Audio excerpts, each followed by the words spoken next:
Corona संक्रमण ने एक बार फिर से दस्तक दे दी है। मार्च का महीने बीतने को है और बीते 2 साल के अनुभव इस बात की गवाही देने के लिए काफी है कि इन दिनों कैसे इस महामारी ने अपने पैर पसारे और देखते ही देखते दुनिया भर में लाखों लोग मौत के मुंह में समा गए। इस बार भी खतरे की शुरुआत चीन से हुई है। बता दें कि चीन के शंघाई में बड़ी संख्या में कोविड केस निकल रहे हैं। इससे बचाव के लिए शंघाई के स्थानीय प्रशासन ने बड़ा फैसला लेते हुए वहां लॉकडाउन जैसे सख्त कदम लगाना शुरू कर दिया। और अगर बात भारत की करें तो यहाँ भी कोविड संक्रमण के केस बढ़ने लगे। मसलन सबसे अधिक केस केरल में मिल रहे हैं। वहीं कोरोना की चौथी लहर को लेकर एक्सपर्ट्स ने भी चेतावनी जारी की है।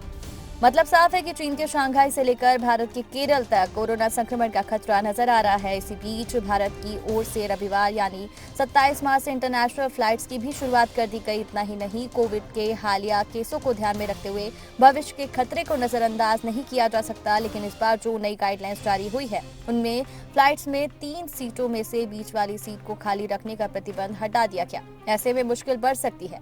भारत से बड़ी संख्या में लोग शंघाई आते जाते हैं। ऐसे में थोड़ी सी भी लापरवाही फिर से अतीत दोहरा सकती है। शंघाई में क्या पाबंदियां लगाई? पहले बात चीन के संदर्भ में की जाए तो शंघाई के स्थानीय प्रशासन ने हुआंगपू नदी के वेस्ट में डाउनटाउन क्षेत्र में 5 दिन के लॉकडाउन की घोषणा की। साथ ही लोगों से अपील की है कि घरों में ही रहे, खाने पीने की चीजों के लिए ऑनलाइन ऑर्डर करें। सरकारी आदेशों में कहा गया है कि सभी आवश्यक ऑफिसेज को छोड़कर अन्य दफ्तर बंद करें। कोविड की रोकथाम के लिए ये फैसले। कोरोना के प्रसार को रोकने के लिए पब्लिक ट्रांसपोर्ट को हालात सामान्य होने तक बंद करने का फैसला किया गया है। जगह जगह बूथ बनाए गए हैं जिन पर कोविड की जांच की जा रही है।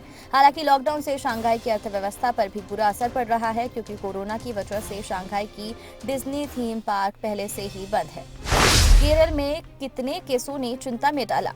केरल में बीते दिन रविवार को कोरोना के 400 नए मरीज मिले। यहां अचानक से कोविड के केसों में इजाफा हुआ। तटीय प्रदेश में कोरोना संक्रमण के मरीजों ने स्वास्थ्य विभाग की चिंता बढ़ा दी। वहीं देश भर में शनिवार को कोरोना के 1421 नए मामले दर्ज किए गए, जबकि 149 लोगों की मौत हुई। देश भर में कोरोना के एक्टिव मामलों की बात करें तो ये 16,187 है। इंटरनेशनल फ्लाइट न बढ़ा दे संकट। नागरिक उड्डयन महानिदेशालय ने रविवार से भारत में नियमित अंतर्राष्ट्रीय उड़ानों को फिर से शुरू कर दिया। भारत ने 23 मार्च 2020 से कोविड महामारी के कारण सभी तरह की नियमित हवाई उड़ानों पर प्रतिबंध लगा दिया था। बाद में घरेलू उड़ानों पर से भी प्रतिबंध हटा लिया गया।